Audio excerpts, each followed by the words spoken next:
Calceranica Mattarello. I gialloverdi ospitano una squadra tutta cuore e grinta, ma partono con il favore del pronostico. Oggi i 3 punti sono obbligatori per mantenere la vetta.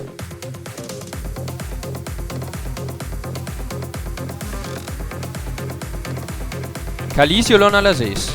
2 sconfitte, ma maturate in maniera opposta.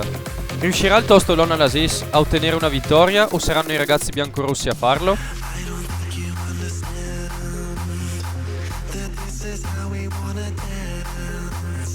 Civezzano La Rovere. Dopo l'Arachiri dello scorso match, il Civezzano deve scuotere la testa.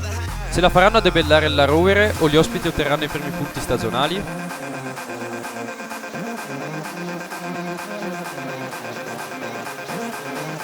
Dolomitica Aquila Trento. Gli ospiti arrivano da una bella partita d'esordio, mentre la Dolomitica arriva da una sconfitta di misura. Si confermeranno i valori in campo?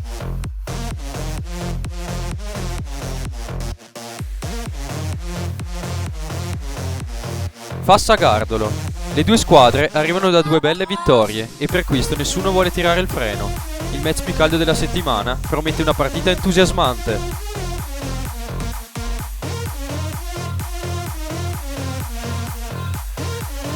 Telve Vattaro. I gialloverdi ospitano il Vattaro, distanti già 3 punti dopo la prima giornata. Se quest'anno il Telve vuole mettersi in mostra, comincia a farlo già da oggi.